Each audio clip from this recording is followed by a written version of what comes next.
नमस्कार, आप देख रहे हैं जनभावना टाइम्स। आपके साथ मैं हूं अंकिता। महाराष्ट्र में मराठा आंदोलन की आग अब तेजी से फैल रही है। सोमवार को आरक्षण को लेकर प्रदर्शन हिंसक हो गया। गुस्साए प्रदर्शनकारी अब विधायकों के आवासों, दफ्तरों और व्यवसायों को निशाना बना रहे हैं। प्रदर्शनकारियों ने बीच में 2 विधायकों के घरों में आग लगा दी, तो वहीं शरद पवार गुट की एनसीपी का दफ्तर भी जला दिया। बीड में एनसीपी का ऑफिस भी आंदोलन की आग से बच नहीं पाया। दरअसल मराठा आरक्षण के बारे में राजनीतिक दलों के नेताओं द्वारा अपना रुख साफ नहीं किए जाने की वजह से उनके घरों में आग लगाकर गुस्सा जाहिर किया जा रहा है।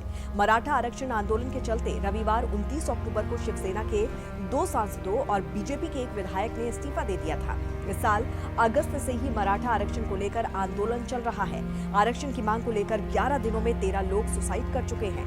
मराठा समुदाय के सैकड़ों कार्यकर्ताओं ने बसों पर पत्थरबाजी की और इसके बाद Maharashtra state road transport corporation ने कई जिलों में अपनी सेवाएं रोक दी हैं। वहीं मराठा आंदोलन का नेतृत्व कर रहे मनोज जरांगे लगातार छठे दिन भूख हड़ताल पर हैं। महाराष्ट्र सरकार को 40 दिन का समय देने के बाद उन्होंने 25 अक्टूबर से फिर से अपनी भूख हड़ताल शुरू कर दी है। वहीं सीएम शिंदे ने कहा है कि मनोज जरांगे से मेरी अपील है कि वो हमें थोड़ा समय दें। सरकार को उनकी तबीयत की चिंता है, उनसे अपील है कि वो दवा पानी लें। हालांकि जरांगे पाटिल ने सभी मराठों को आरक्षण मिलने तक अपनी भूख हड़ताल खत्म करने से इनकार कर दिया है और कहा है कि सरकार को बिना किसी भेदभाव के सभी मराठों को कुणबी जाति प्रमाण पत्र देना चाहिए। मुख्यमंत्री एकनाथ शिंदे ने कहा कि ये मुद्दा काफी पुराना है। देवेंद्र फडणवीस ने मुख्यमंत्री रहते मराठाओं को आरक्षण दिया था, लेकिन दुर्भाग्यवश सुप्रीम कोर्ट ने इसे रद्द कर दिया। मुख्यमंत्री एकनाथ शिंदे ने कहा कि हमने कमेटी बनाई है और जल्द ही इसकी रिपोर्ट आएगी। सीएम ने कहा कि हम मराठा आरक्षण के लिए 2 तरीके से काम कर रहे हैं। एक तो कुणबी प्रमाण पत्र के द्वारा और दूसरा सुप्रीम कोर्ट में क्यूरेटिव पिटीशन के जरिए। सरकार सुप्रीम कोर्ट में ये साबित करेगी कि मराठा समाज पिछड़ा कैसे है। आपको बता दें कि महाराष्ट्र में 1 दशक से मराठाओं को आरक्षण की मांग हो रही है।